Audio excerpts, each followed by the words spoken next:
c'est l'idée de Philippe au départ d'ailleurs, c'est que Osons le Progrès sorte là dans les prochaines semaines une petite note qui serait une proposition pour qu'il y ait une proposition sur ce que pourrait être une politique française et européenne sur la Chine. Une politique qui aujourd'hui n'est pas formulée de façon explicite.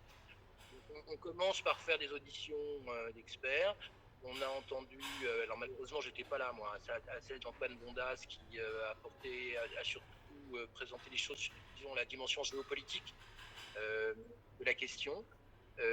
On en aura une troisième avec un universitaire dont évidemment au moment où je te parle le nom m'échappe, mais peut-être que Bruno l'a encore en tête. C'est Antoine Bondas qui devait prendre contact avec lui d'ailleurs. Bruno, tu te souviens du nom? Ça va me revenir également. Ouais, bon, peu importe. Oui, ça va me revenir. Et on a souhaité, celle-là portera surtout sur l'aspect sociologique, quoi, en gros, l'aspect interne, la vision de la Chine intérieure, si je puis dire, la société chinoise, la société de la politique chinoise. Et on a souhaité t'entendre sur la dimension politique environnementale de la Chine, et plus particulièrement, comme je te l'avais dit, sur les deux sujets, pour pas t'obliger à explorer des choses nouvelles que tu ne connais pas déjà, principalement sur les deux grands sujets qui ont d'ailleurs une dimension géopolitique, à savoir le climat et la biodiversité, parce que je savais que c'était deux thèmes que tu connaissais bien, que l'IDRI suit régulièrement, que vous avez des contacts et des partenaires dans les think tanks chinois. D'ailleurs, ça sera intéressant que tu nous dises comment vous travaillez pour faire ce suivi aussi. Je pense que ça intéressera tout le monde. Je voulais dire, pour terminer de cette brève introduction, que bon, j'ai pas besoin de présenter l'IDRI ni de te présenter toi-même, qu'on te prie de nous excuser s'il n'y a pas trop de participants aujourd'hui, mais ça s'explique par la période, la fin du mois d'août. Mais si la quantité n'est pas là, la qualité de l'attention, tu peux compter dessus. Voilà. Merci Pierre. Tu as la parole. C'est ce que j'allais justement dire, ça, que l'important c'est pas le nombre, c'est la qualité des interactions. Moi j'ai pas de souci. Je suis ravi que vous m'invitiez à cet échange. Je trouve que, enfin, je suis aussi ravi que tu penses à moi, Pierre, sur ce sujet-là. Je dois dire que ce qu'on essaye, enfin, l'IDRI a de plus en plus, enfin, depuis longtemps, grâce au contact que Laurence Tubiana avait établi, pas mal de contacts avec des think tanks diversifiés en Chine. Ce qui fait que ce que je vous propose, c'est une lecture à partir de la lentille environnementale, qui est quand même assez spécifique par rapport à d'autres grands sujets qui seraient, on vient de perdre Pierre, il va revenir, par rapport à d'autres grands sujets qui seraient commerce, investissement, etc., qui sont beaucoup plus tendus politiquement, mais je pense que c'est pas inutile, ça donne une lecture intéressante, et en fait, d'un point de vue de la politique extérieure de la France et de l'Union européenne, c'est évidemment un sujet qui a du sens. Et donc je vais juste dire quelques éléments de préambule. Moi, je ne suis pas du tout un géopoliticien de la Chine, mais je vais quand même vous dire un petit peu dans quel contexte nous, on interagit avec les acteurs chinois dans notre compréhension du contexte politique actuel.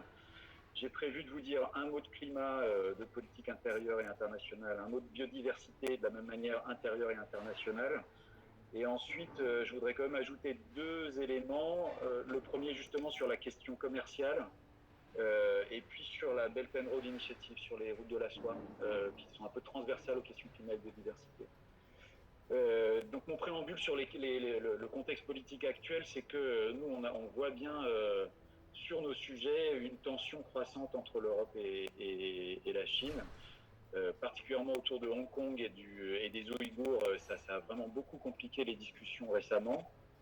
Mais en fait, c'était déjà le cas l'année dernière. Et on voyait bien à quel point, enfin nous, ça nous a frappé, à quel point la manière dont la Chine a organisé un dialogue 16+1, 17+1 est vraiment une manière de ne pas légitimer l'Union européenne, c'est-à-dire de couper l'Union européenne de la diviser pour mieux régner, quoi. Et donc on a le contexte général, c'est quand même qu'on est assez méfiant sur les modalités dont la Chine intervient avec une forme d'ingérence dans les affaires européennes.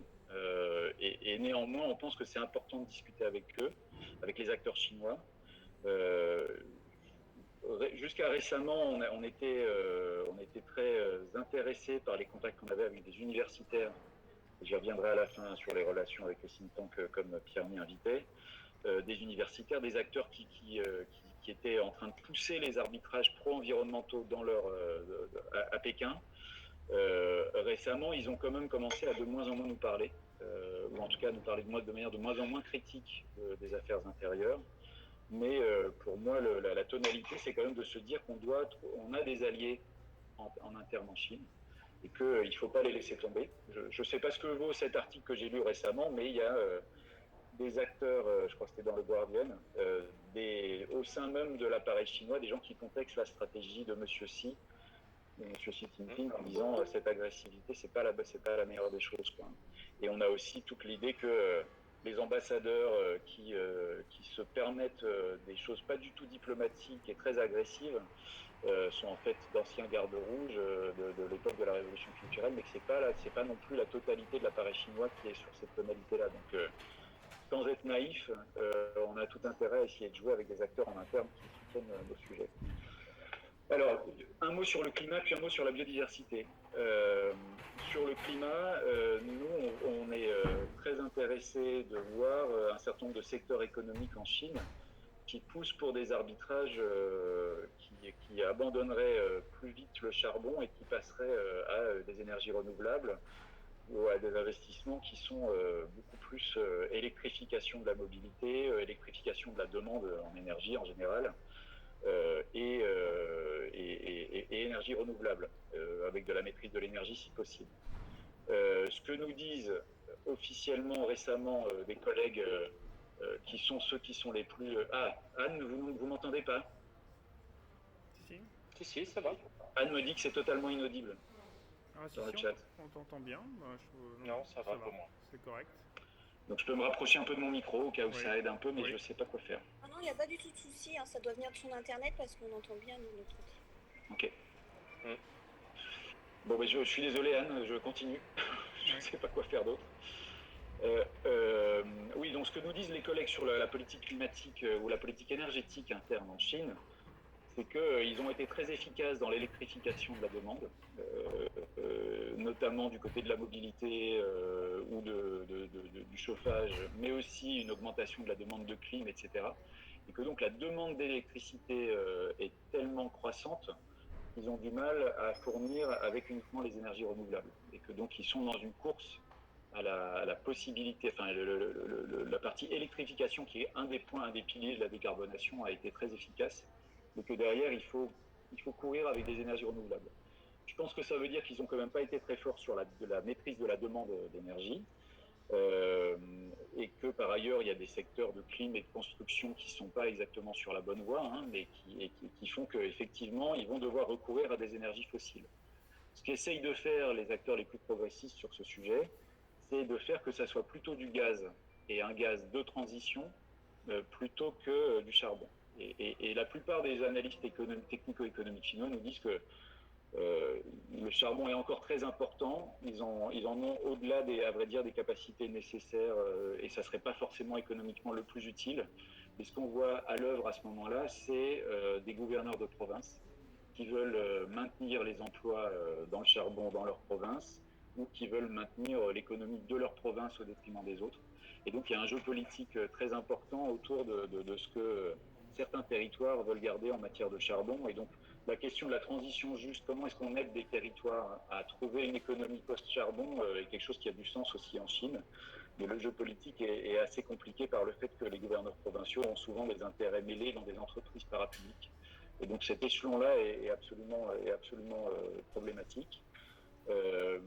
L'idée d'avoir un gaz comme énergie de transition, je leur ai demandé dans quelle mesure la Chine n'allait pas devenir dépendante du gaz et que ça posait des questions de sécurité énergétique. Pour eux, ce n'est pas forcément un problème. En gros, il y a un scénario qui n'est pas forcément idéal d'un point de vue des politiques climatiques, mais qui semble se dessiner, qui est de pouvoir éviter le charbon, mais de passer par une période de transition où on aura du gaz fossile. Et nous, on se pose pas mal de questions sur les effets de locking, de verrouillage dans le gaz. Ce que j'essaie de dire, parce que là, vous voyez que j'utilise beaucoup de termes un peu techniques, jargonnants de mon secteur, Pour reprendre un peu de recul, on a quand même, avec le plan de relance, tout un tas de secteurs qui ont poussé Xi Jinping à dire la relance, il faut que ça soit les nouvelles infrastructures. Les nouvelles infrastructures, c'est les énergies renouvelables, la mobilité électrique et durable, c'est aussi la 5G. Et nos collègues chinois trouvent que dans l'ensemble, ça va plutôt dans le bon sens. C'est une nouvelle étape de modernisation de la Chine. Et donc, nouvelle étape de modernisation qui semble, si jamais c'était vraiment suivi des faits, si les gouverneurs de province pro-charbon n'ont pas trop gain de cause, cette nouvelle étape de modernisation, elle va plutôt dans le sens d'une démarche en parallèle de celle du Green Deal européen, c'est-à-dire une économie plus verte, c'est aussi l'économie de demain. Et donc, cette direction donnée par ces New Infrastructures est plutôt la bonne, mais c'est pas tout à fait évident que ça soit pas juste une part de la relance et qu'une partie de la relance vienne aussi appuyer des énergies fossiles ou des choses de cette nature-là. En termes de coopération entre l'Europe et la Chine, ça donne il y a plein de raisons pour lesquelles il serait vraiment important qu'on montre à quel point le Green Deal est une politique cohérente, exhaustive, qui traite tous les secteurs, qui les prend de manière intelligente. Le caractère exhaustif et cohérent du Green Deal a beaucoup intéressé les collègues chinois pour essayer d'en faire un exemple de ce que devrait être aussi le package de politique qui doit accompagner cette nouvelle étape de modernisation de la Chine dans la sortie de crise. Donc ça, à mon avis, c'est quelque chose sur lequel il faut vraiment tabler en termes de coopération technique sur la construction de politique, la construction d'une vision conjointe. Évidemment, il faut pas, on aura toujours en face de nous des gens qui vont nous dire oui, mais enfin les Chinois pendant ce temps-là ils font du charbon.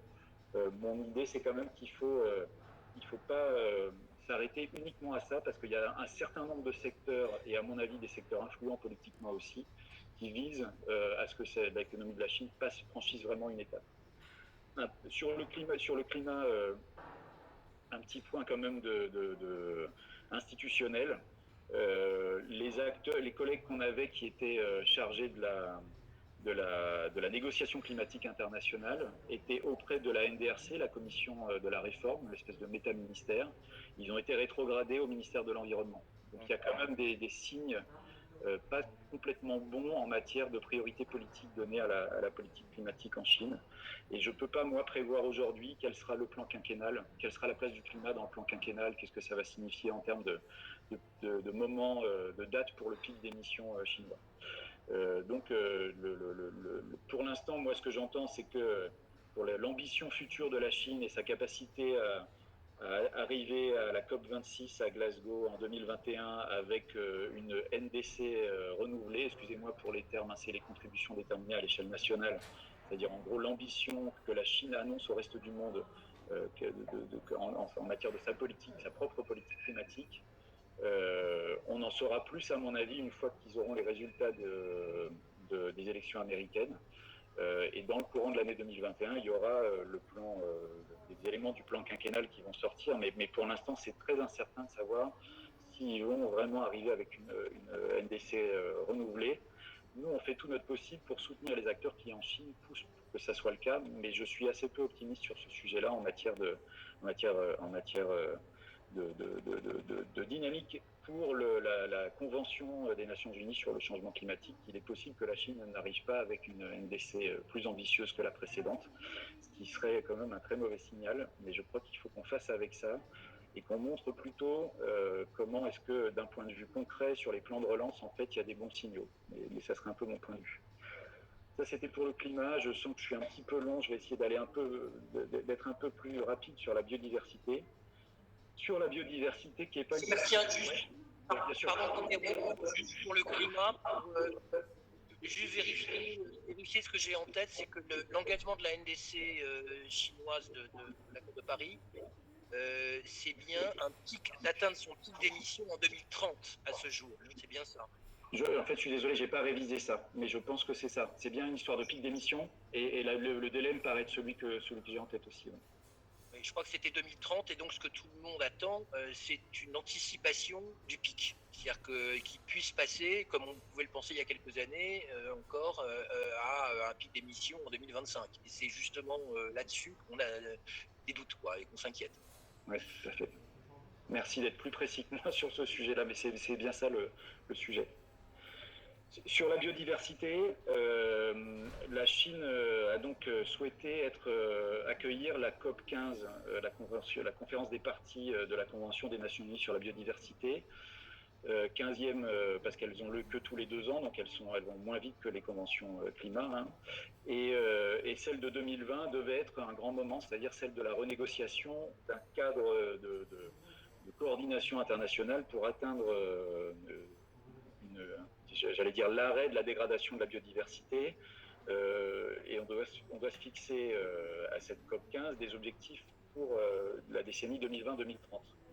Elle a été aussi reportée probablement à la fin de l'année 2021. Si la Chine a choisi d'accueillir cette COP, c'est parce qu'elle veut se prévaloir d'un certain nombre de grands succès en matière de protection de la biodiversité. Dans sa politique domestique, et puis aussi probablement une manière de tester sa capacité à être un peu plus active en termes de leadership dans cette diplomatie environnementale, et puis parce que Xi Jinping a son concept de civilisation écologique qu'il veut vendre au reste de la planète. Sur la politique domestique, quelques éléments. Sébastien. Ouais. Sébastien. Oui. Petite question rapide. Est-ce qu'il est au menu de cette COP 15 de parler de la médecine traditionnelle chinoise qui rentre complètement en porte-à-faux du respect de la biodiversité sur certains aspects, hein. Je pense que c'est pas... Parce que la TCM est sanctuarisée et... Bon, pardon, vas-y. Non, je pense que pour moi, il y a des points aveugles de la proposition chinoise sur la biodiversité. Je suis pas, pour l'instant, l'échelle de ce qu'on discute ne devrait pas faire un focus sur la question de la médecine traditionnelle. Et j'ai pas identifié ça comme un point dur de la négociation jusqu'à maintenant. Mais je dois dire que la Chine, pour l'instant, était beaucoup dans une posture d'écoute plus que de proposition. Et en tout cas, il est évident que suite à la crise sanitaire, il va y avoir un moment dans la préparation de la COP15 des éléments plus durs de la négociation entre différents pays sur cette question du commerce d'espèces sauvages. Ça me semble, pour l'instant, ça n'a pas été discuté, parce que ce dont on discute, c'est quels sont les objectifs qu'on se donne dans des grandes catégories qui, pour l'instant, ne sont pas rentrés dans ce niveau de détail. Donc pour l'instant, le problème de cette négociation, c'est qu'elle est très molle, elle est très bureaucratique ou administrative dans son objet. Et on n'a pas vu, à part le Brésil qui fait de l'anti-jeu, on n'a pas vu où sont les lignes de fracture. Et celle-ci, pour l'instant, n'est pas apparue en tant que telle. Ce dont la Chine se prévaut, c'est effectivement moins ces questions d'utilisation des cornes de rhinocéros et autres aspects qui sont souvent illégaux, hein, parce qu'il y a une convention sur le commerce d'espèces protégées qui s'appelle la CITES, qui rend déjà ces choses-là illégales. Ils se prévalent notamment de leurs aires protégées, d'avoir une politique d'aires protégées efficace. L'AFD a beaucoup soutenu d'ailleurs un certain nombre de projets de biodiversité qui sont évidemment plutôt dans le tiers ouest du territoire chinois, là où il n'y a pas grand monde, et surtout des Ouïghours et des Tibétains, mais pas uniquement quand même. Il y a des grands succès au Yunnan. La Chine voulait accueillir la conférence à Kunming, qui est la capitale du Yunnan, parce qu'il y a énormément de choses intéressantes, et aussi dans la question des savoirs traditionnels des peuples indigènes. Le Yunnan est une région chinoise où il y a énormément de peuples indigènes non Han. Donc il y a un certain nombre de choses que la Chine, sur lesquelles la Chine n'a pas à rougir. Ce qui ne veut pas dire que nous, ce qu'on identifie, c'est que la biodiversité, c'est pas uniquement dans les aires protégées, il y a aussi tout ce qui se passe dans le reste de la Chine utile, et notamment en matière agricole, où là, il y a l'intensité de la production agricole chinoise est problématique pour la biodiversité, mais elle est aussi problématique en matière de qualité de l'eau et de l'air. Et donc, ça, c'est un sujet sur lequel nous, on aimerait bien amener la Chine à être un peu plus explicite sur une transition agroécologique. Et là-dessus, les collègues comme Marie-Hélène Schwab, avec qui j'ai travaillé, qui avait fait sa thèse sur la réforme de la politique agricole chinoise, se rendent compte qu'à Pékin, ils gèrent des équilibres très, très particuliers entre la sécurité alimentaire, la dépendance au soja brésilien, la capacité à exporter et la qualité environnementale. Ils donnent beaucoup d'incitations à des changements de monde alimentaire, donc des choses qui sont assez avancées par rapport aux autres politiques agricoles et alimentaires qu'on voit dans le reste de la planète. et des incitations à la réduction de l'utilisation des engrais azotés qui sont énormément utilisés en Chine. Mais là, de nouveau, c'est l'organisation administrative et bureaucratique qui pêche, c'est-à-dire que les entreprises de production d'engrais sont des entreprises parapubliques d'échelle provinciale et les incitations à réduire l'utilisation d'engrais ne descendent pas de Pékin vers les territoires. Il me semble que là, il y a quand même des demandes de la société civile de qualité de vie locale sur la qualité de l'eau et la qualité de l'air qui vont pousser à des transformations agricoles un peu plus importantes. La Chine était devenue une amie de l'agroécologie à la FAO quand la France poussait l'agroécologie.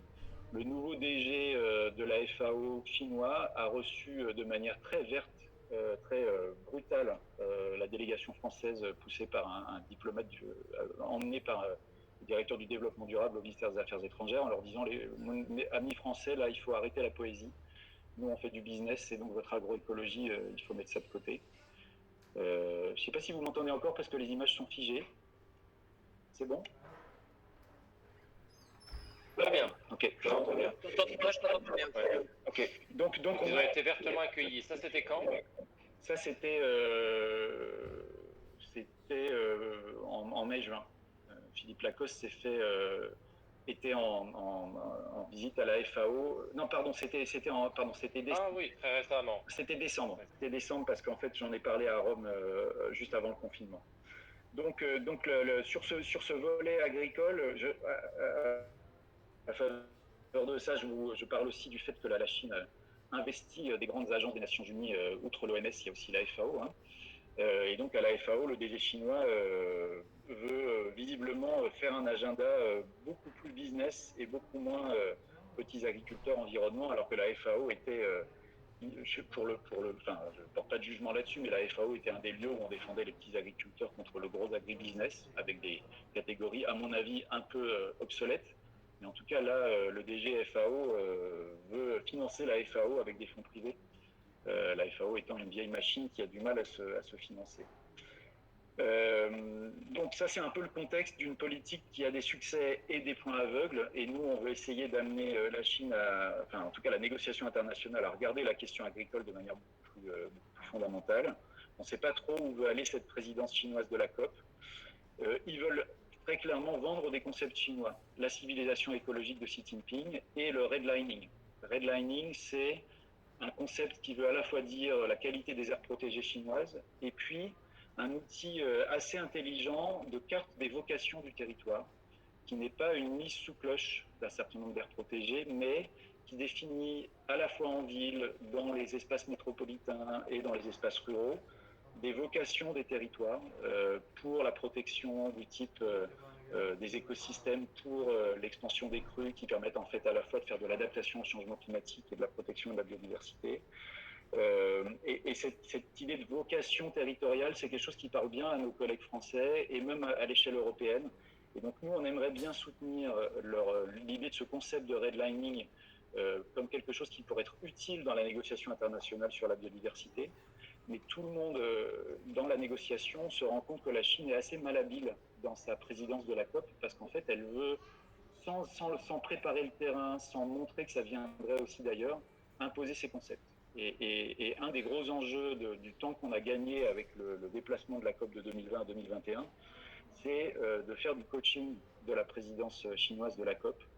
Le co-chair canadien de cette négociation vraiment nous demande si nous on peut l'aider dans une logique un peu de Chatham House entre think tank, parce qu'ils s'y prennent assez mal.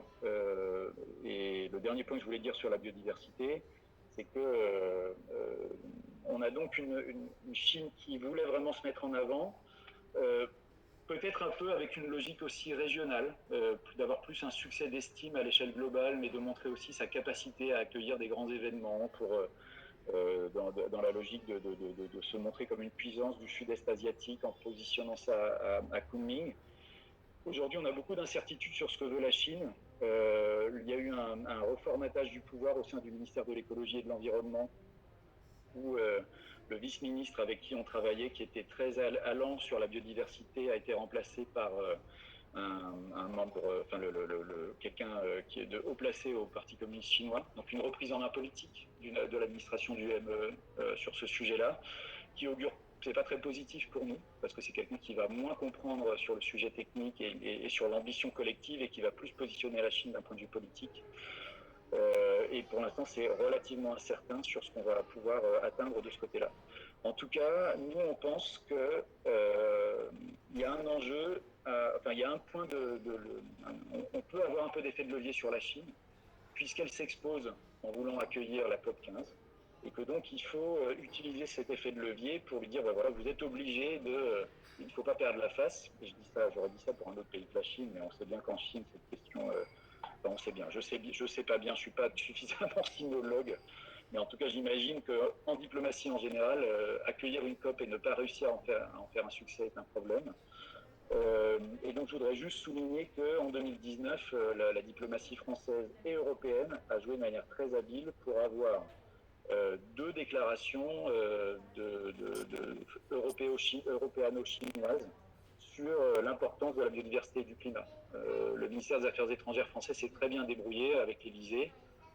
Quand Xi Jinping est venu à Paris, le président Macron a fait venir Mme Merkel et M. Juncker pour montrer que ce n'était pas la France, mais que c'était bien la logique européenne qui prévalait. Et les déclarations et les déclarations contre vis-à-vis de la Chine, les deux déclarations de 2019 au printemps à Paris et une autre à l'automne en Chine, étaient des déclarations sur lesquelles l'ambition climatique, climat et biodiversité était affichée très fortement. Et la biodiversité joue un rôle très important dans la déclaration, en disant c'est bien les deux ensemble qu'il faut protéger. Et donc, à mon avis, là, on a des éléments pour essayer d'obliger la Chine à être ambitieuse sur ces sujets-là. Donc, avant de passer rapidement sur les autres points qui étaient plus transversaux et moins thématiques, ce que je veux essayer de faire comme point de conclusion intermédiaire, c'est de dire, typiquement, on a là, avec nos questions climat et des éléments sur lesquels le dialogue avec la Chine est encore possible. C'est un peu comme quand entre Israël et Palestine, c'était la catastrophe avant les accords d'Oslo, on pouvait parler de l'eau. Même si l'eau était un enjeu d'appropriation géopolitique majeur, en fait, on peut parler d'environnement quand le reste ne marche pas. Ça, c'est un peu la version basse quand même de cette discussion, parce qu'on peut avoir des discussions très molles sur la gouvernance mondiale de ces biens publics mondiaux, etc., avec quel est le cadre d'objectif 2030. Il me semble quand même que c'est utile de continuer à avoir une discussion approfondie sur les implications pour la politique économique chinoise, pour la politique agricole chinoise, de ces engagements environnementaux, et qu'on a là un moyen de rentrer un petit peu dans une logique un peu plus sérieuse et pas juste de grands mots avec la Chine dans une période où le reste des discussions est très tendu d'un point de vue politique et d'un point de vue économique. Élément de contexte que j'ai entendu de la part du ministère allemand de l'Environnement, le sommet de Leipzig UE-Chine a été reporté sine die. Il devrait y avoir une discussion entre Xi Jinping, Charles Michel, Ursula von der Leyen et Mme Merkel en septembre. Mais quand même, ça a été reporté par l'Europe et par la présidence allemande de l'Union au motif que les Chinois n'étaient pas du tout ouverts à une quelconque négociation sur les questions ni politiques, ni commerce et investissement, et que donc c'était pas possible de tenir ce sommet. Donc ambiance très dure de ce côté-là. J'ai quand même l'impression que ce que me dit le ministère allemand de l'Environnement, c'est que le sommet avec Xi Jinping en septembre, la visioconférence avec Xi Jinping, Ursula von der Leyen et Charles Michel et Angela Merkel devrait donner un peu la tonalité d'une reprise du dialogue. Ce qui est important à avoir en tête, c'est que la Chine veut parler aux États membres et la présidence allemande veut légitimer uniquement les institutions européennes. Et donc il y a un mismatch là, qu'on comprend pour des raisons stratégiques, mais qui rend tout ça très compliqué, parce que la Chine joue, comme je le disais tout à l'heure, assez officiellement contre les institutions européennes légitimes et ne veut parler qu'à des États membres, parce que c'est eux qui sont politiquement solides.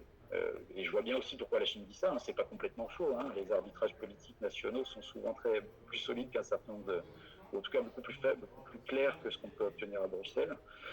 Et l'Allemagne joue la carte de la légitimité. Là, la diplomatie, dont on comprend bien la question institutionnelle, nous complique un peu la vie parce que ça tourne en rond pour ces raisons-là. Et les collègues du ministère allemand de l'Environnement cherchaient à essayer de faciliter un petit peu ce dispositif. Je peux peut-être m'arrêter là si vous avez d'autres questions, mais j'avais encore quelques éléments sur les questions commerce et investissement en développement dans les pays tiers. Est-ce que je continue? Bon, allez, je continue si je ne vous ai pas saoulé. Je continue. Oui. Donc sur commerce et investissement, moi j'ai pas grand-chose à dire, si ce n'est que parce que c'est pas vraiment notre domaine d'expertise dans les discussions très très ardues qu'il y a sur les conditionnalités que la Chine met pour les investisseurs occidentaux en Chine, etc., qui est vraiment une des pierres d'achoppement massive de la discussion entre la Chine et l'Europe, et puis avec le reste du monde d'ailleurs. Néanmoins, avec la question des plans de relance et la quantité de financement public qui va tomber en Europe comme ailleurs sur les acteurs privés, au-delà de toutes les règles que l'Europe s'imposait jusqu'à maintenant, tout le club des think tanks environnementaux avec lequel j'ai discuté se dit là, il va y avoir une discussion très importante à avoir sur la question commerciale, la relance et l'économie verte. Et on essaye de trouver l'angle pour l'avoir, c'est-à-dire de ne pas se cacher derrière son petit doigt. Quand je dis le Green Deal est un exemple pour la relance chinoise, en fait, toutes ces industries sont évidemment en compétition entre acteurs européens et acteurs chinois. Et la manière dont les aides d'État vont être allouées va être très très problématique. On se souvient de la question du photovoltaïque, où en fait les aides de l'ADEME en partie ont in fine aidé des acteurs chinois l'aide à l'installation en France de photovoltaïque bénéficie à des technologies chinoises. Et cette querelle-là, on avait un peu analysé, et c'était quand même pas évident que ça soit juste la Chine qui tirait son épingle du jeu, même si la technologie était chinoise, il y avait quand même toute une filière française qui pouvait en bénéficier. Mais en tout cas, ces questions-là sont les questions de discipline, de la manière dont on accorde les subventions. Ça serait un point sur lequel il faudrait qu'on ait une vraie discussion avec la Chine. Elle va être très compliquée. Je pense qu'on n'a pas intérêt à mêler la discussion climatique et la discussion commerciale si on ne veut pas planter la discussion climatique. En revanche, ne nous trompons pas de sujet, la question des border tax adjustments, des taxes carbone aux frontières, si la Chine dit que c'est inacceptable, en fait, ça serait vraiment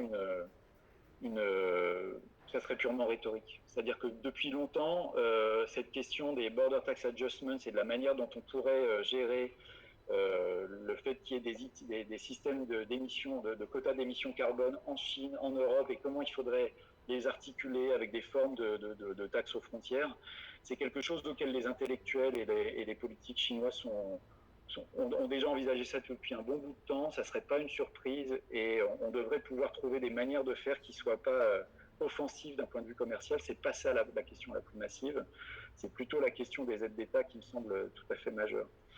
Et donc là-dessus, je ne sais pas, nous on n'a pas trouvé la clé pour aborder cette question-là, parce qu'elle est vraiment, elle va être très difficile politiquement, mais c'est bien celle-là qui nous semble falloir traiter. Et donc avec des think tanks comme E3G, Environmentalism Third Generation, Nick Mabey au Royaume-Uni, et qui est très proche de la présidence britannique de la COP26 sur le climat, on se dit qu'il faut qu'on organise un moment de discussion autour de la relance verte qui permette un petit peu d'ouvrir avec des experts plus technico-économiques et pas directement politiques cette discussion sur les aides d'État et la concurrence, les questions de concurrence commerciale qui vont en résulter. Je ne sais pas si c'est le bon moment pour en parler, mais là, Philippe et Pierre connaissent ça bien mieux que moi. Il y a un sujet de coopération sur lequel je pense qu'il faut absolument qu'on table, c'est la question de la finance verte. Avec des acteurs comme Ma Jun, le président du comité à la finance verte en Chine, qui est vraiment avec quelqu'un avec qui on peut vraiment bien parler, qui veut vraiment faire bouger son pays et ses acteurs économiques. Et il y a des choses qui avancent. Et donc la convergence entre la taxonomie chinoise, j'appelle ça taxonomie un peu par extension de sens, je ne sais plus comment ils l'appellent en Chine, et la taxonomie européenne, c'est vraiment un chantier sur lequel, à mon avis, il y a des sujets de coopération importants, notamment si on dézoome d'ailleurs pour essayer de penser comment est-ce qu'on va faire bouger le système les acteurs financiers à l'échelle globale. Le fait que ça bouge en Chine et que ça bouge en Europe serait plutôt un bon point d'accroche par rapport à des acteurs américains, par exemple, qui seraient moins convaincus. Et donc là, il y a pour moi quelque chose une espèce de permanence d'un sujet sur lequel il faut qu'on continue la coopération, qui me semble tout à fait important. Et c'est peut-être autour des aspects financiers qu'on pourra essayer de tirer des fils des sujets qui sont sinon plus compliqués. Dernier petit point sur les routes de la soie. J'étais l'année dernière à un sommet, le deuxième sommet, je crois, de la Belt and Road Initiative. Sommet qui était censé être un sommet un peu de maturité après le grand sommet qui avait accueilli en 2016 une espèce de fanfare autour des nouvelles routes de la soie qui était censé être un projet de mondialisation 2.0 de prospérité pour la planète. J'ai été invité pour participer à un réseau de think tank à Pékin et j'ai été frappé par le fait qu'il n'y avait pas beaucoup de décence vis-à-vis des acteurs occidentaux qui étaient présents, avec des déclarations anti-occidentales, d'impérialisme occidental poursuivi, anti-Union européenne, qui m'ont frappé par leur violence, dans un cadre que je trouvais pourtant normalement plus policé. Et donc je trouvais que l'ambiance était assez dure. Et par ailleurs, sur le verdissement de la Belt and Road Initiative, on a vu un numéro d'équilibriste d'Eric Solheim, l'ancien directeur du Programme des Nations Unies pour l'environnement norvégien, qui a été débarqué en partie parce qu'il était trop vendu à la Chine. Et donc il a fait un numéro il a ciré les pompes du gouvernement chinois de manière assez peu appétissante pendant ce sommet en disant que tout était bien dans la Belt and Road Initiative.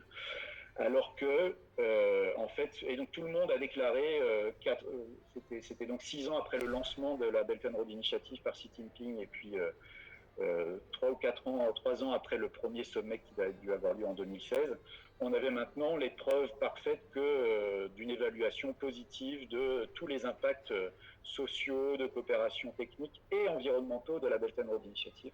Et je n'ai pas trouvé, moi, une seule trace sérieuse et concrète de ces éléments d'analyse, d'une évaluation positive des effets de la Belt and Road en matière environnementale. Et j'ai essayé de demander à des collègues comprenant chinois s'ils en ont vu d'autres, écrits en chinois, mais moi j'ai rien vu de tout ça. Et on était quand même dans un milieu de think tank qui était des intellectuels, pas forcément tous très solides académiquement, qui faisaient des grandes déclarations géopolitiques sur le fait que c'était la renaissance asiatique et que le pouvoir était dorénavant à l'Est. C'était assez antipathique comme ambiance. Le représentant permanent, l'ambassadeur européen à Pékin,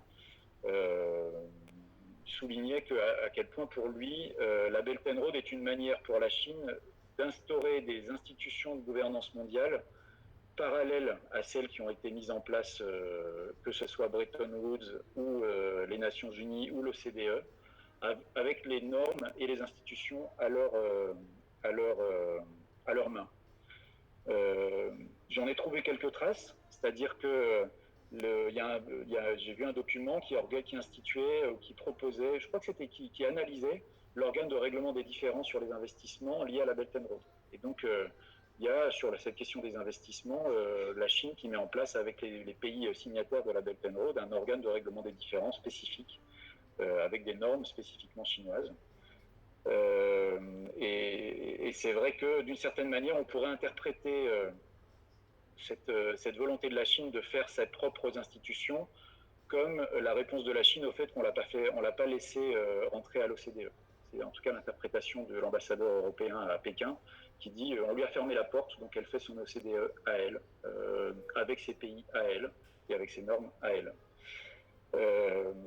Moi, ce que je trouvais assez frappant, c'est qu'en matière d'impact environnemental et social des investissements de la Belt and Road, on en était toujours à des principes déclaratifs et avec très très peu d'évaluation de ce qui se passe réellement sur le terrain. On a un organe en Chine qui s'appelle le China Council, je ne vais jamais y arriver, en International Cooperation for Environment and Development, CCICED, qui est un groupe d'une vingtaine d'experts animés soit par le WRI, soit par AISD, donc des think tanks très reconnus occidentaux, qui animent une conversation sur la politique environnementale chinoise. Laurence Tubiana en était membre, il y a des membres éminents occidentaux. Et donc, ils font régulièrement des études assez sérieuses sur l'état du développement durable en Chine ou de l'action du développement durable de la Chine à l'extérieur. Et les 2 études produites par le CICED sur la Belt and Road sont à pleurer.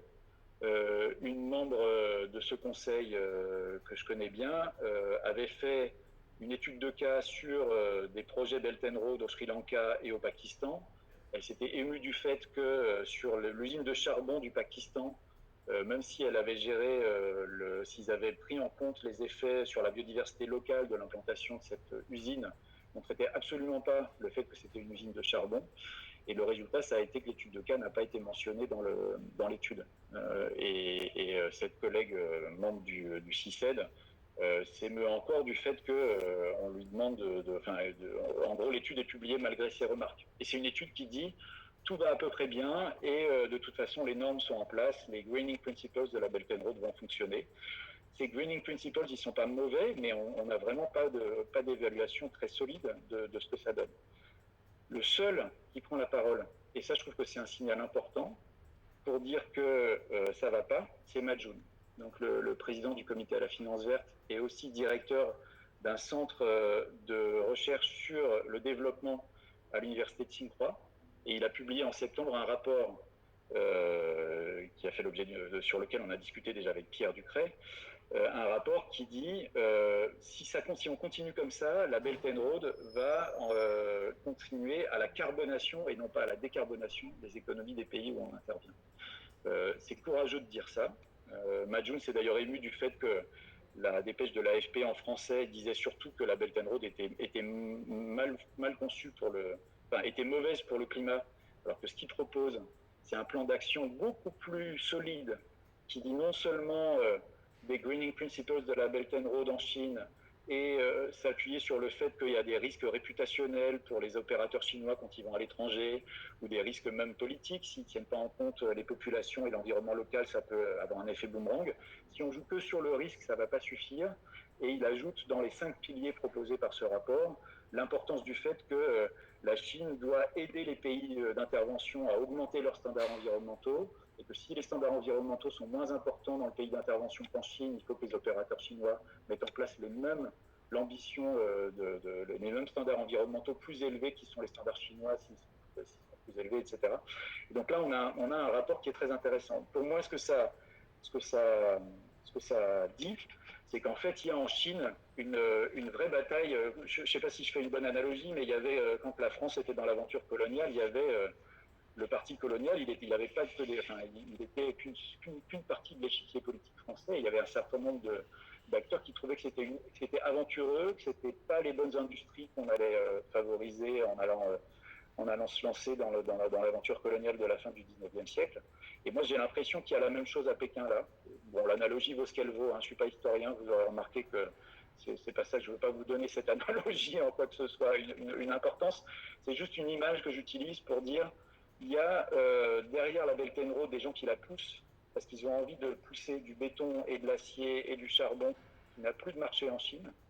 Et il y a un certain nombre d'acteurs chinois qui trouvent que c'est vraiment une très mauvaise chose de continuer à donner des subventions ou des aides d'État ou des manières de favoriser ces secteurs qui sont des secteurs du passé et qu'on devrait passer à une modernisation et que c'est les secteurs du renouvelable, les secteurs de l'efficacité énergétique, de la mobilité électrique qu'il faudrait pousser avec la Belt and Road. Et donc il y a une vraie lutte de pouvoir pour essayer de gagner contre une Belt and Road qui favoriserait avant tout le charbon. J'aurais peut-être dû dire que la défense chinoise, c'est de dire mais l'usine thermique à Karachi, c'est pas nous, c'est le gouvernement pakistanais qui veut ça. Mais c'est quand même largement insuffisant comme excuse pour pouvoir expliquer ce qui se passe, quoi. Et dernier point à avoir en tête, dans cette logique notamment autour des investissements chinois à l'étranger qui est très lié à la question de l'aide au développement et de la manière dont la Chine veut créer ses propres institutions. Il faut évidemment suivre ce qui se passe à la New Development Bank, la banque des BRICS, dont moi j'ai pas eu de nouvelles récemment parce que je ne m'y suis pas intéressé, je ne sais pas où elle en est, qui d'une certaine manière est une espèce de banque chinoise avec géopolitiquement appuyée par le Brésil et la Russie, mais qui est quand même vraiment une banque chinoise. Je ne sais pas exactement quels sont ses investissements et la manière dont elle fait ses normes.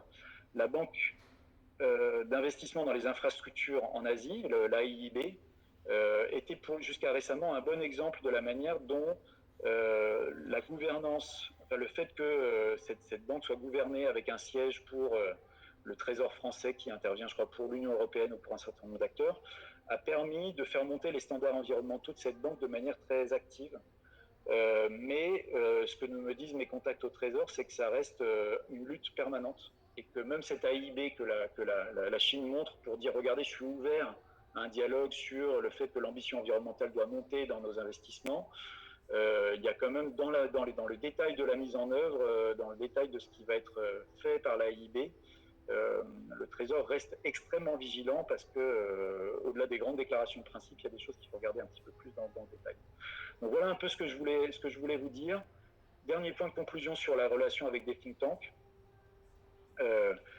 Nous, on a à la fois des relations avec des académiques à Tsinghua, des gens qui sont qui jusqu'à maintenant ont une relativement bonne liberté de parole. On a plein de contacts avec une prolifération de think tanks. Dans le cadre de la Belt and Road, l'influence par les think tanks est quelque chose qui est vraiment poussé officiellement par le gouvernement chinois. Et on a énormément de collègues think tanks qui nous demandent de signer un MOU parce qu'ils vont être évalués sur le nombre de MOU signés. Alors nous, on ne le fait pas parce qu'on trouve que ça n'a pas de sens. Ça ne nous engage à rien, mais on trouve que ça n'a pas de sens. Et dans la galaxie des think tanks chinois, énormément il y a vraiment à boire et à manger. On en a un qui s'appelle le CCIEE, China Council on International Economic Exchanges, qui est farci d'anciens vice-ministres, ministres, etc. Et avec qui il nous a jamais été possible de faire une quelconque analyse sérieuse. Voilà, il n'y a rien d'analytique, c'est que de la déclaration politique. De l'autre côté, on a des think tanks très gouvernementaux au sein du ministère de l'écologie et de l'environnement avec qui on fait des papiers relativement sérieux avec de la modélisation. On n'est pas fan de la modélisation parce que il se cache un peu derrière ça pour ne pas dire grand-chose qui ait du sens pour les politiques publiques. Mais disons des gens avec qui on peut avoir un discours un peu plus analytique. Donc il y a énormément de prudence à avoir avec la galaxie des think tanks qui sont très très diversifiés. Et le fait que le gouvernement chinois pousse les think tanks à être un des outils de sa politique d'influence à l'échelle internationale n'est pas non plus vraiment une bonne nouvelle. Il y en a quand même un avec qui on discute de manière très, très positive et je trouve que ça nous permet d'avoir encore un point de vue un peu critique sur la Chine, c'est The Energy Foundation China, dont le directeur est M. Zhou qui est un ancien du ministère du NCSC, le think tank chinois qui était chargé de la négociation climatique. À mon avis, ils sont largement financés par European Climate Foundation et ils ont le droit d'opérer. Donc on a beaucoup de dialogue technique à travers cet acteur-là, qui nous semble un acteur très utile et très intéressant. Mais on a quand même repéré qu'il était de plus en plus difficile pour eux d'être critiques sur la politique chinoise. J'ai beaucoup parlé, je suis désolé, j'espère que ça a été informatif, mais en tout cas, je suis disponible maintenant pour vos questions.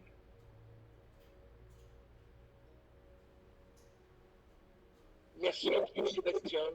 C'était très intéressant. Oui, il y avait énormément d'informations dans tout ce que tu as dit. Moi, je pourrais laisser des questions. J'ai des questions, des commentaires à faire, mais je pense qu'il faudrait que on s'exprime d'abord. Peut-être un point à livrer à votre attention pour la note, c'est que je pense que Philippe et Pierre sont au courant, mais je pense que ça vaut la peine que ça soit un des points d'attention qu'on se partage. Il y a une grosse pierre de discorde entre l'AFD et le ministère des Affaires étrangères sur la stratégie de dialogue avec la Chine de Rémi Rioux, PDG de l'AFD. Le ministère des Affaires étrangères pense exprime, c'est pas qui pense, mais exprime que la stratégie de Rémi Rioux de discuter avec la China Development Bank, d'essayer de les emmener à monter l'ambition environnementale de leurs interventions, qu'en fait c'est complètement vain et naïf. Et donc sur ce sujet-là, vous mettez les pieds sur un terrain politiquement très miné entre l'AFD et les affaires étrangères. Et je pense qu'évidemment, ce qui importe, c'est ce que pense l'Élysée. Et je pense que vous êtes mieux connectés que moi pour savoir ce qu'on dit du côté de l'Élysée. Mais là, moi, je vois là un point particulièrement sensible.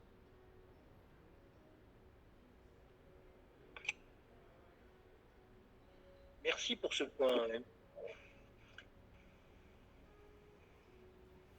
Philippe, Bruno, Céline, vous avez des questions pour Sébastien? Non, c'était très riche. Juste pour revenir sur le dernier point, au sujet de l'AFD et du quai, c'est ceux qui sont en faveur de la discussion sur les institutions AIIB et la China Development Bank, pas China Development Bank, mais la New Development Bank, c'est le quai qui sont favorables ou c'est l'AFD? J'ai pas. Non, pardon, pour être plus précis, en fait, moi, je pense que Philippe et Pierre auront leur point de vue sur ce sujet. Hein. Enfin, je dis peut-être d'autres aussi, hein, mais je sais que Philippe et Pierre sont encore plus dans ces discussions que moi. Rémi Rioux, qui est loin d'être un naïf, hein, mais il a quand même une stratégie de l'AFD qui est de discuter avec la China Development Bank, donc qui est vraiment la banque publique chinoise, pas l'AIB ni la New Development Bank, dans une logique très coopérative, en disant on va échangeons sur les bonnes pratiques, faisons du benchmarking et on va arriver à leur faire monter leur ambition environnementale. Sachant que la China Development Bank a soutient un nombre d'usines de charbon monumentales. D'ailleurs, la Corée du Sud et le Japon aussi, hein, mais disons que pour la China Development Bank, c'est vraiment très frappant. Et le quai et le Trésor aussi, d'ailleurs, sont beaucoup plus vigilants en disant donnons plus de signes à la Chine du fait qu'il y a des désaccords. Soyons beaucoup plus vigilants. Ne parlons autant de nos divergences que de nos convergences. Et j'entends des critiques très fortes du fait, et à mon avis pas toujours justifiées, du fait que Rémi Rioux offrirait un plateau de visibilité à des acteurs chinois pas très propres, sans mettre suffisamment en avant les efforts qu'ils devraient faire ou les autres problèmes commerciaux ou politiques qu'il y a avec les acteurs chinois. Sébastien, Ouais. tu parlais donc des différents endroits où il y a des discussions avec les autorités chinoises. Il y a notamment le NGFS. Est-ce que, donc, au niveau des banques centrales, est-ce que c'est un endroit qui paraît aussi pertinent et où il y a des choses qui peuvent se produire, notamment sur le sujet du climat, mais peut-être plus globalement? En fait, en étant moins connaisseur de cette enceinte-là, ça serait mon sentiment. C'est-à-dire que je trouve que sur la question des acteurs financiers, on est sur une discussion qui n'est pas où on se paye pas de mots, on dit des choses qui sont relativement sérieuses et on peut néanmoins être dans une logique de coopération dont on manque sur plein d'autres sujets, quoi. Et ça me semble plus solide que la discussion biodiversité sur le cadre biodiversité qui risque d'être un petit peu molle ou qui peut très vite devenir quelque chose d'assez bureaucratique où on ne va pas au fond des sujets, quoi. Et donc j'aurais tendance à dire que encore une fois, moi je ne sais pas ce qui se discute suffisamment, je ne sais pas quelle est la position des acteurs chinois dans le NGFS. Mais j'identifie ça comme un des lieux où on a plus de chances d'avoir une discussion à la fois critique et stratégique et quand même coopérative. Moi, sur ce Moi, point... Ah, pardon. Non, vas-y, c'est bien. Oui, moi, je suis pas sûre de bien maîtriser les sujets pointus comme vous, mais vous nous avez parlé de finances vertes, et donc moi, ça me ramène à penser aux différentes places financières en Asie. Ok, on est sur la Chine, mais est-ce que vous pensez à Hong Kong? Qu'est-ce que vous pensez de la situation à Hong Kong aujourd'hui? Parce que c'est une place financière qui est quand même qui était jusque-là importante. Et est-ce que vous l'intégrez dans la Chine ou pas dans votre analyse? Je suis désolé parce qu'en fait, je trouve votre question extrêmement pertinente, mais moi j'ai très peu de réponses. Effectivement, je pense que ce que j'avais en tête, c'était que on devait jouer avec Hong Kong comme une place financière inclue dans la Chine et en capacité d'influencer un certain nombre de choses dans le secteur bancaire chinois en général. Mais ceci étant, je dis ça sans avoir alors que je vois bien à quel point le problème politique de Hong Kong interfère fortement avec ce que je viens de dire et j'y ai pas réfléchi, quoi. Donc pour moi, Il y a quelqu'un avec qui vous pourriez avoir cette discussion de manière intéressante, qui est Cyril Bélier de l'AfD, qui est localisé à Hong Kong et qui a été positionné à l'AfD là-bas. Bon, parce que sa femme, je crois, bossait là-bas, mais aussi pour travailler avec le secteur financier chinois dans sa composante Hong Kong et le reste de la Chine. Et donc là, il y a quelqu'un qui serait, à mon avis, beaucoup mieux placé que moi pour comprendre l'état actuel de ce qui se passe à Hong Kong et la réalité de comment on peut travailler avec les acteurs financiers chinois à Hong Kong et ailleurs. Merci pour cette suggestion, Sébastien. Effectivement, ça me fait penser qu'il faut que je reprenne contact avec Cyril, que j'ai pas eu depuis longtemps. Je voudrais faire deux points rapides sur cet aspect finance. Premièrement, pour répondre à Céline, Hong Kong fait partie, comme Shanghai, Shenzhen et Beijing, du réseau des places financières pour la soutenabilité, FC4S. L'impression qu'on a, c'est qu'en fait, dans le cas de peut-être que Bruno aura une vision plus informée que la mienne, mais l'impression que j'ai en tant que co-chair de ce réseau, avec mon co-chair, c'est quelqu'un qui représente Shanghai. L'impression qu'on a, en fait, c'est que la Chine est en train de tout faire pour se passer du rôle qu'elle a laissé à Hong Kong, qui était un rôle de fenêtre sur le système financier international, désormais, et de pouvoir organiser ça directement depuis Shanghai et Beijing. Mais ceci dit, pour le moment, dans le cadre du réseau, les relations entre les places financières chinoises semblent à peu près relever d'une concurrence plutôt pacifique sur ces sujets de la finance verte. Mon deuxième point sur l'aspect finance, c'est un point d'information sur quelque chose qui est passé assez inaperçu, mais qui me semble très important, c'est le lancement d'un méga fonds d'investissement vert à Shanghai qui a eu lieu au début de l'été. Si je me souviens bien, c'est... en vrai dire, j'ai peur de dire une bêtise et de me tromper de nombre de zéros sur le montant du fonds, mais c'est vraiment un méga fonds d'investissement qui est exclusivement green. Donc, dont la doctrine d'investissement devrait être publiée très prochainement. Donc ça, je pense qu'il faut y être attentif parce que c'est un élément quand même massif, quoi. C'est pas une petite initiative dans un coin, quoi. C'est quelque chose et c'est le premier fonds de ce niveau-là qui est lancé en Chine, intégralement vert et s'alignant sur ou plus exactement les taxonomies chinoises. J'en profite pour préciser pour Sébastien que le terme taxonomie est effectivement totalement utilisé. Alors, je ne sais pas comment ils le traduisent en chinois, mais c'est bien ce mot-là qu'ils utilisent. Donc, cette idée de fléchage et de définition des objets, des activités dans lesquelles il faut investir pour être conforme, disons, aux objectifs de l'assignation écologique. Dernier point sur la finance. Je pense qu'il va y avoir un événement important s'il est maintenu. Et aux dernières nouvelles, il semble maintenu. C'est le sommet qu'organise justement Rémi Rioux à Paris en novembre, si je me souviens bien. Et le sommet des banques de développement à la fois domestiques et internationales, qui va porter sur toutes les questions de développement durable. Donc, merci pour l'information que tu nous as donnée sur cette controverse entre l'AfD et le Quai d'Orsay. C'est un point dont il faut qu'on tienne compte et il faut qu'on enquête des deux côtés. Moi, c'était pour les points d'information. Sur mes questions, j'ai deux questions.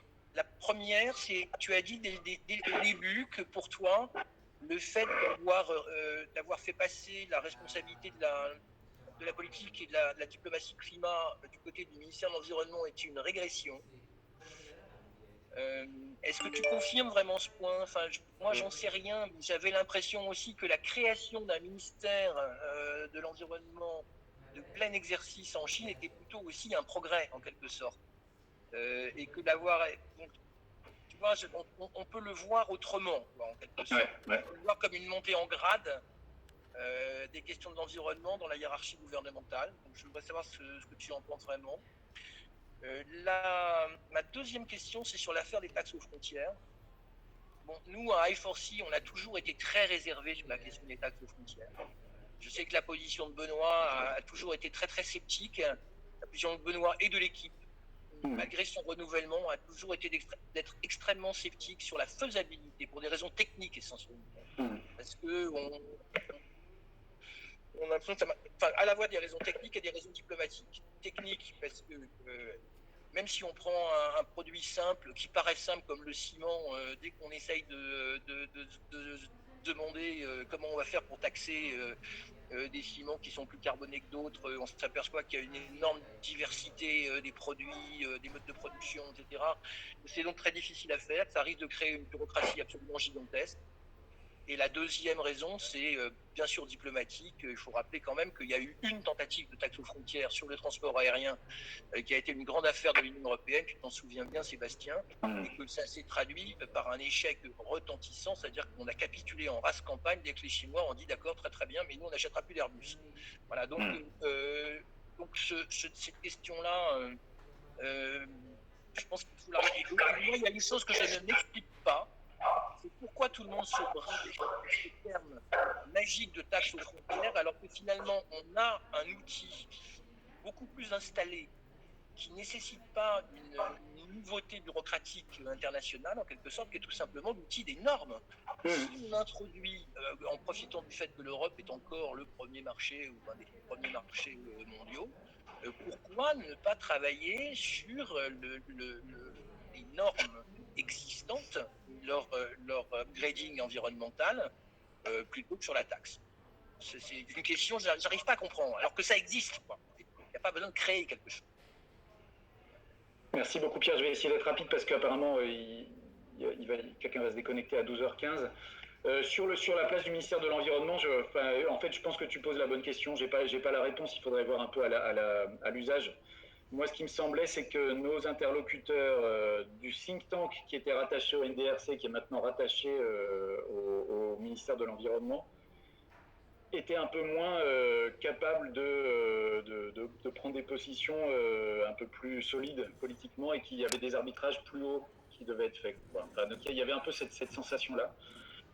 Mais je suis d'accord avec toi que c'est à l'usage qu'on le verra. Et tout ça, il est aussi à la manière dont le PCC prend la main sur les administratifs ou pas dans le ministère lui-même. Donc il y a effectivement, il faut pas se désespérer.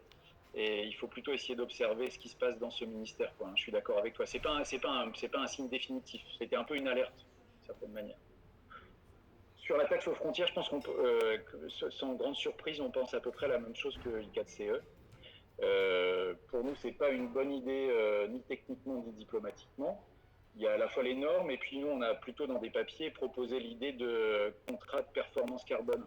Je sais plus comment ça s'appelle, mais il y a d'autres mécanismes pour faire des choses qui seraient tout à fait intéressantes.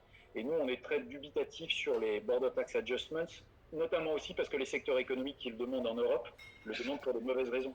Je ne vais pas rentrer dans les détails, mais pour profiter d'une espèce de rente qui ne les oblige pas à bouger en plus. Enfin, vraiment des choses, c'est mauvais en interne chez nous et c'est pas bon diplomatiquement à l'extérieur.